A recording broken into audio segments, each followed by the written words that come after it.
Before you listen to this BBC podcast, I'd like to tell you about something else you might enjoy. My name's Alison Hindle, and I commission audio drama and fiction for the BBC. It's a great privilege, because I get to unearth stories people love. You should see the books and scripts covering my floor, from new talent and established writers as well as classics. The BBC has such a rich history of making great audio drama. We're still the largest producer in the world, and the popularity of podcasts means we can share what we do with even more people. So if you like to lose yourself in a gripping audio drama or book, find your next listen on BBC Sounds. BBC Sounds. Music, radio, podcasts.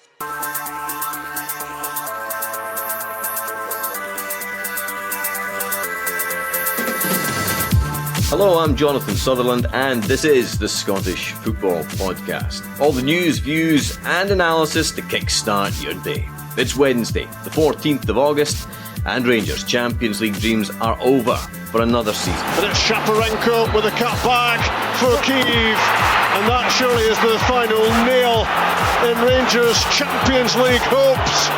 And it's Nazar Voloshin on the end of the cutback from Shaparenko. Defeat at home to Dynamo Kyiv last night, with much of the frustration directed at Italian referee Marco Guida. This decision was a game changer, and that's really hard for my dressing room because with one decision of one person, you take away a dream of a whole dressing room. So that's really hard. As the dust settles, we reflect on what the result means for Rangers. Also, Vargas through the middle looking for Ndoye with Tierney. Ndoye's done really well. Ndoye's put it wide. He should have scored. And Kieran Tierney, I think, he's done. Oh, no. Oh, Kieran Tierney's done. After disappointment at the Euros, we hear the latest news on Kieran Tierney and what could be a pivotal summer for the Scotland star. The Scottish Football Podcast from BBC Sport Scotland. We are joined today by the Ayr United former Rangers winger Jamie Murphy and Jordan Campbell from The Athletic. Jordan, I guess this morning in terms of Scottish clubs in Europe, it's that old familiar feeling which we'll probably get used to over the next few months, feeling again and again. Yeah, I think sadly that's the case. I don't think Dynamo Kyiv were any great shakes, but Rangers, I think first half it was very, very tight. Not a lot in the game, not a lot of chances, and then this particular game obviously hinged on the red card to Hefty, which I think was one of the poorest decisions I've seen, especially in a game of that magnitude. And I think when you look at VAR, everyone talks about, VAR, the positive is that when there's big money hinging on these decisions, at least we know we're getting them right. But again, that's one of the downfalls of it, is that if it's a second yellow card, there's no chance for redemption. And I think if any referee was shown that again, they would have 100% seen that it was not even a foul, never mind the yellow card. But I don't think that's, you have to deal with that after that's the case. And I think Rangers did not bad for the next 15-20 minutes. I don't think they adapted that quickly. And I think then Clermont's in-game changes have got to be questioned again. But that was ultimately what cost Rangers, and yeah, I think it's a big blow for them not to be getting into the Champions League, especially with Celtic now in 3 in a row and opening up a revenue gap on them again. Again, that's a blow for them commercially. But I do think you can't look at this game in isolation. There's bigger issues at Rangers here, and even if they'd got through this game, do have any faith that they would have taken on a team like Salzburg? I don't believe they would have got past that. So I think the Europa League's probably a better level for this squad to compete at. And we've seen before that if Rangers go on a run in the Europa League, they can actually bridge the gap in terms of revenue compared to getting into the Champions League and say not winning a game. So it doesn't have to be a devastating blow, but I think people can't kid themselves on that this was all about a red card, because there's much deeper issues that caused them to go into a game with a squad that substandard, really. I think you set the ground perfectly there, Jordan. We'll get more into that in a moment. Jamie Murphy with us as well. And Jamie, away from the disappointment for Rangers last night, you must still be on a high after that 5-0 thrashing of Airdrieonians in the Championship at the weekend. Yeah, I mean, a good start, second game of the season. Won the first two. and a 5-0 win at home on the telly is always good. So, yeah, there's a positive feeling about the club just now. Training's going really well. Manager, assistant, all the staff are right in with it with the boys. So it's been good. It's a long season and you don't want to count your chickens yet, but we're looking positive. Good stuff. Plenty to discuss with Jamie and Jordan, but first, let's run through the latest Scottish football headlines.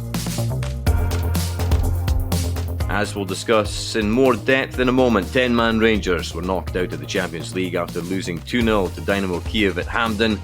The result came after a highly controversial red card for Rangers winger Jefty, with manager Philippe Clement describing it as the worst decision he's seen.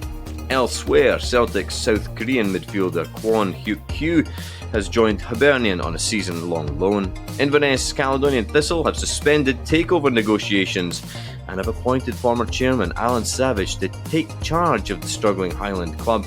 This after it was revealed that the SPFL is looking into complaints about loan fees still owed to Premiership clubs Dundee and Ross County. And recently retired former England and Celtic goalkeeper Joe Hart has joined the Match of the Day punditry team for the new season. Let's start at Hampden.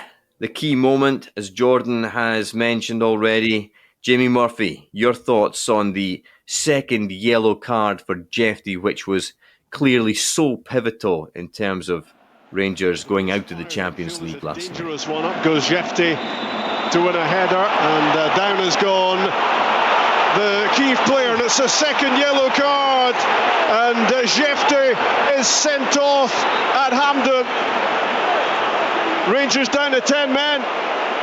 It's a dramatic moment in this second leg. He continues to try to plead his innocence. I mean, it's just ridiculous. Yellow card. I mean, we're all talking about VAR. You can get down a real wormhole with that. But that's just an easy decision for any referee. Just because he's jumped higher than him and won the ball doesn't mean it's a foul.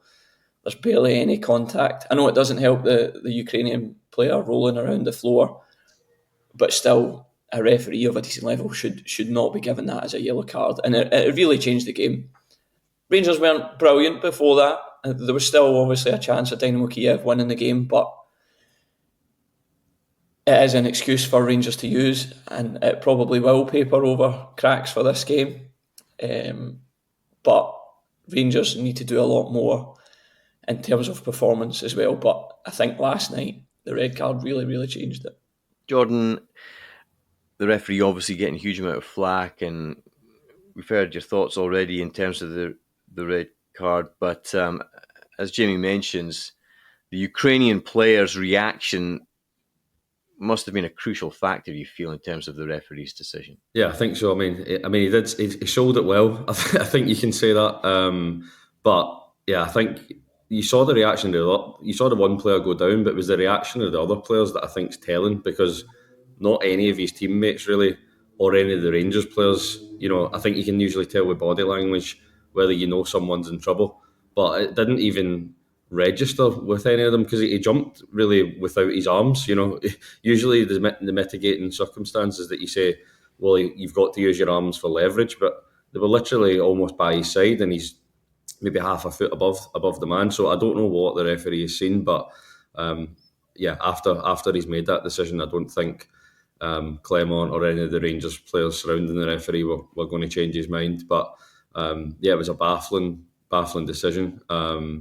It's costly, these decisions, and when you don't have any reprieve from it, it's very difficult to take, I imagine. Yeah, hugely painful moment for Rangers, hugely painful moment for Jefty as well in his short Rangers career so far. Such a big moment. Jordan's mentioned, things around the Rangers' performance and the context of all this. Jamie, what did you make of the Rangers' performance overall last night? I think they just needed a bit more going forward. I think Dynamo Kyiv were there to be beaten. I thought that in both legs. The first leg, I didn't think they were great either. We got the goal at the end, made it 1 each, but I think going forward you need a lot more. Rangers' plan at the minute seems to just be get the ball wide and put a hopeful cross in the box and hope Dessers gets on the end of it. I think you need a bit more intricate play through the lines. Maybe someone in the number 10 or another striker that can maybe do something out of nothing. I think Rangers are really lacking that difference maker at the minute. And I think that's something they'll be looking for. Whether the funds allow them to go out and find someone like that, or they have to do it from within, I'm not sure. But you just know it has to be better attacking wise. Yeah, let's talk about Cyril Dessers. We always seem to be talking about Cyril Dessers on the Scottish Football Podcast, but I guess as he's the Rangers number 9 for now, Jordan, in this context, can't avoid it. Chatting to the producer, did he have a bit of a frank exchange with the Rangers fans at one point? Did you notice that after they expressed their displeasure with him? If so, it's not a great sign, is it? Yeah, I did notice that. It was towards the end of the game. I think it was still at 0-0 at the time, but the ball got clipped up to him from Tierney. And I think he saw Tom Lawrence go to make a run beyond him and trying to chest into his path. Lawrence had stopped. A bit of a mix-up, and the Rangers fans groaned because they thought he should have held it up. Now, it's not the first time that Dessers has not held the ball up well, but maybe this time it was a bit harsh. But I think he just lost his rag with him a little bit, and yeah, for the next 25 seconds, was essentially turning around repeatedly. I've seen some people claim it was towards the linesman, but I really did not think that was the case when I was watching it, or when I've watched it back. So yeah, I think he was asking for them to get behind him, but I think that exchange probably sums up a lot of the frustration that Rangers fans are feeling right now, and I think you probably saw that with the attendance last night. Don't think the attendance is going to be great for the League Cup either. Why is that, do you think? Because I was slightly surprised as well last night, John, I have to say. I think it was something like 39,000 or something, and you could see all the empty seats as well. Obviously, Rangers not able to play at Ibrox at this moment in time. Philippe Clement, I think, the Rangers, people had hoped that the fans would come out, and because obviously Ibrox, the atmosphere is such a big factor for Rangers in Europe, and they were hoping to replicate that to an extent, and clearly wasn't really the case last night. What did you make of all that? Well, I mean, losing the Ibrox factors was costly for them as well. We can talk about the red card, but not being at Ibrox, which has been a massive superpower for Rangers in the last 5-6 years in Europe, and is the reason that they've only really ever failed once in qualifiers. That's a massive problem. But I think the attendances you saw is probably there's a sense of apathy growing, I would say, within the Rangers squad, the Rangers fan base. And I mean, I don't think you can ever question Scottish fans, especially Rangers fans' loyalty or passion. But if you're struggling to see a plan or have at least one figurehead within the club that you really can get behind, I think that the board thought giving Clement a renewed contract was that. But a lot of the fans, he's been here nearly a year, and he's, you're still waiting for a real plan to emerge. It's becoming more and more diluted, more and more direct, as Jamie was saying. So it's really hard to get behind a footballing plan. And then John Bennett's interview a few weeks ago, I don't think did much to curry favour with the fans either, talking about a mythical trading player trading model when he has been in part of the power dynamic at the club for the whole time. So I don't know why it should be mythical when you've had years and years to get it in place. So I think there's a real struggle for the fans to unite behind any one person at the club right now. And Graham Souness, obviously, when he starts coming out criticising the club for a complete lack of football and knowledge when he was actually, asked to be involved in the appointment of the manager, I think that's quite telling as well. So there's a lot of different compartments here joining together, and probably the fans are looking at Celtic, who haven't really invested that much this summer to really go again, but the gap looks like it's widened just by them essentially standing still and Rangers regressing. You look at the standard of the Rangers squad. I don't know where you would peg it at, but it's certainly the weakest, I would say, since Gerrard took over. So the direction of travel is concerning. Yeah, you paint quite a doomy picture, I guess, from a Rangers point of view at this moment, Jordan, but completely take and accept all those points completely, of course. Champions League versus Europa League in terms of money, as Philippe Clement mentioned last night in his post-match interview, it's a big difference in terms of the revenue, in terms of any rebuild for Rangers between now and the end of this transfer window. And clearly, as you allude to, Celtic, they've feasted on the Champions League riches for years, will do so again this summer as well.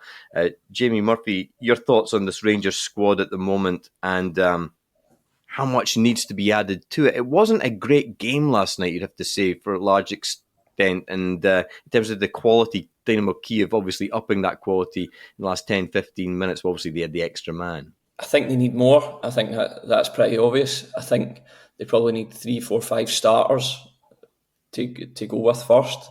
I think maybe some of the players playing last night are probably thought of as being subs that can come on or things like that. So, but you hear Clement talking about a rebuild. I mean, at Rangers, you don't really get the time to do a rebuild. He said it's going to take more than this one transfer window to get it where he wants. But Rangers fans are not that patient. Trust me. Rangers fans want things and they want them now.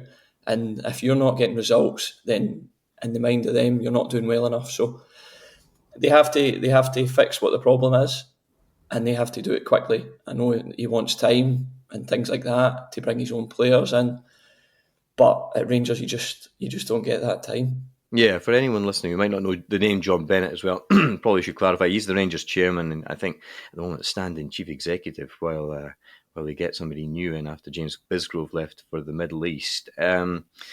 Yes, Jordan, it is the Europa League. I think once the feelings from last night clear a little bit, Rangers fans, as you mentioned, will still have the Europa League to look forward to, and it's still a great competition as well. And obviously, Rangers need to bounce back quickly. St Johnstone in the League Cup at Hampden on Saturday as well. How imperative do you feel it is that significant new signings are made quickly by Rangers before the transfer window closes to, as you say, keep the Rangers fans happy and avoid the sense of apathy? Well, yeah, I mean, they've got to get...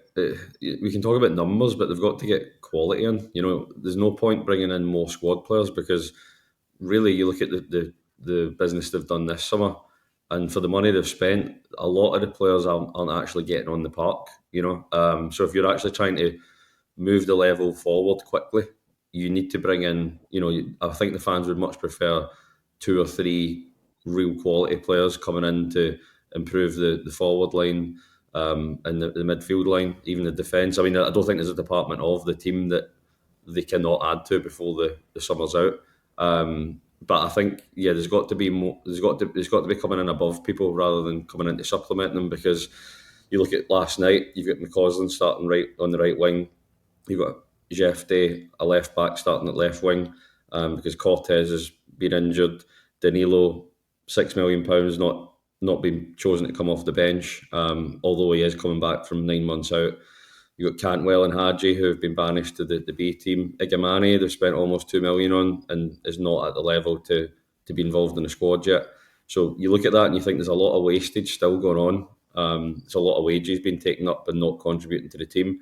And that's been summed up Rangers' problems for the last 3 years, whether it's injuries, whether it's buying players and then not being able to shift them on. And that's one of the biggest things for Niels Coppin since he's came in, is that he's probably tried to move some players. Well, he has tried to move some players, but they're on long-term deals, they're on wages that other teams won't be able to match, and you're then unable to shift them, and then that paralyses you, because you can't really go and reinvest. And then the dilemma is, do we sell some players like Butland, or Butland is really the only major sellable asset.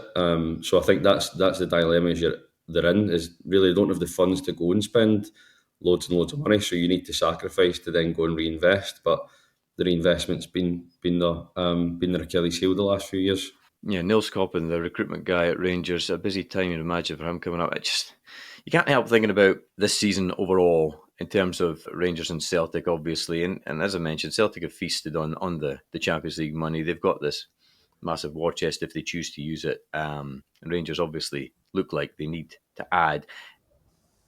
Don't know about you, Jamie Murphy. I'm not hearing many Rangers fans talking about a realistic title challenge against Celtic this season, given the way things are at the moment. Is that the way you see it? I think there's always the chance, but from the performances, it's not been great. I know there's a long way to go in the season, and I think the Old Firm game coming up at the end of the month will be very telling. I think that's the one where you really get that answer. If Rangers are going to compete this year, they have to compete with Celtic, and the first Old Firm game of the season is where they have to put the performance on. But at the minute, that looks a long way away with the result at the weekend, result last night. They have to do a lot better. They have to sign players quickly. I know we're talking about recruitments and stuff like that there. One of Rangers' best signings so far this summer was Connor Barron, young Scottish boy.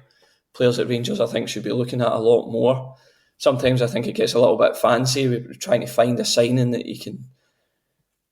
no one's heard of and think he's a good player. But sometimes you just have to look at home. I think you have to look around the SPL, look and see what talents there is there, and try and bring them in as well. Yeah, Jordan, same sort of question to you. I mean, in terms of Celtic looking rampant right now, if that kicked on, you'd have to say in pre-season and into the league season. I mean, any Rangers fans you speak to realistically talking about beating Celtic to the title this season?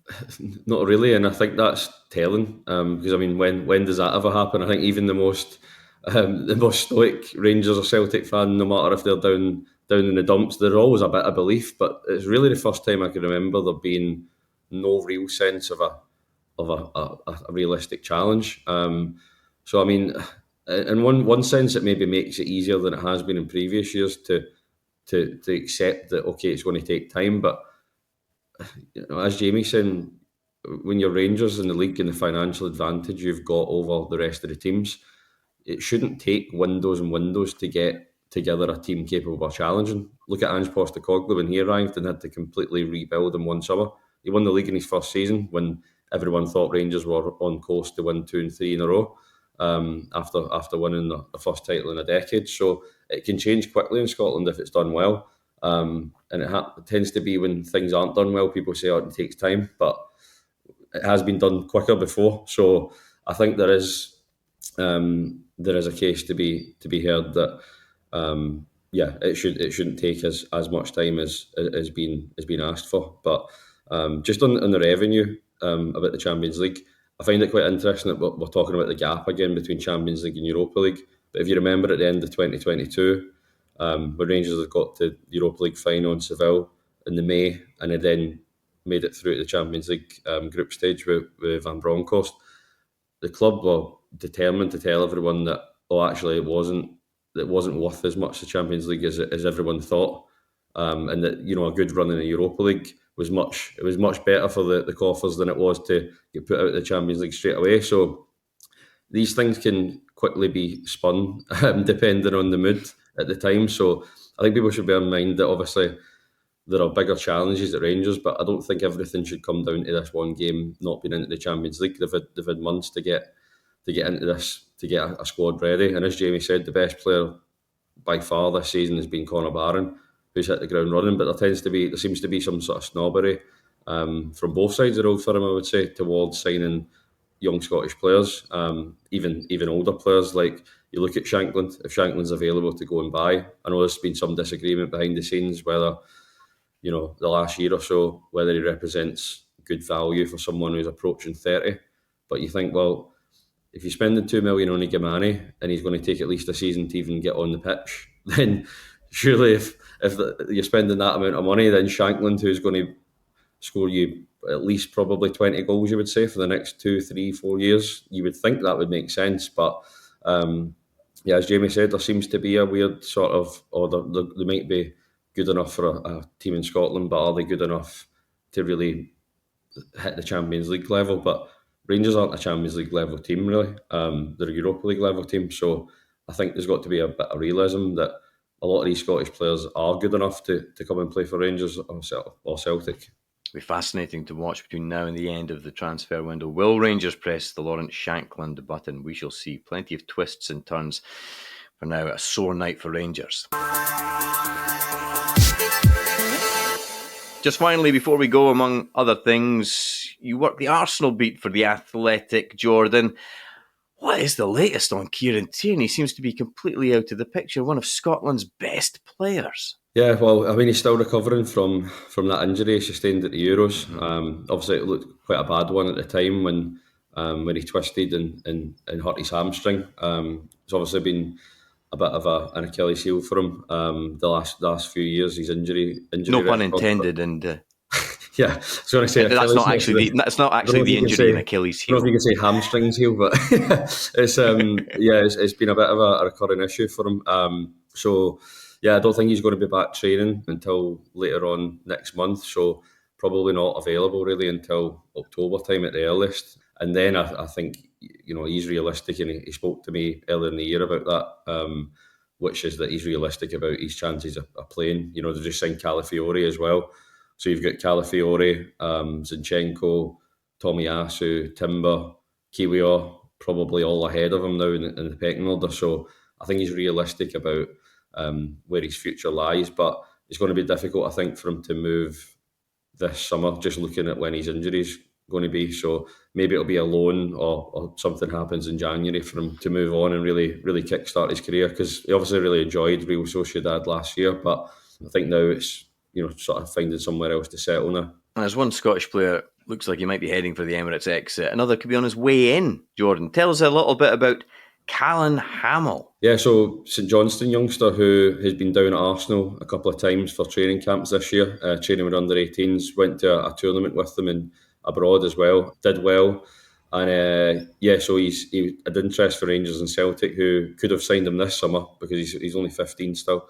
But he's turned that down, and it looks like the direction of travel is that he's going to sign for Arsenal next summer when he turns 16. Is it eligible to make the cross-border move? So it's better for St Johnstone financially, because I think with the training compensation it would have only been about 30,000 euros from the Old Firm, but they're due close to 130,000 euros if he moves to an English team. So yeah, I think he's done well, and over the next year he's going to go down, continue to go down to Arsenal, having arranged it with St Johnstone, who I think, like other Scottish teams, are learning to accept that these players are going down now at this age to try and really accelerate their development with the facilities and the amount of money that gets put into these academies and the level they're playing at. So I think they're trying to accept it and try and help the boys move. So yeah, he's highly thought of, and it looks like he's going to be the next Scottish youngster to move down next summer. Callum Hamill, remember the name.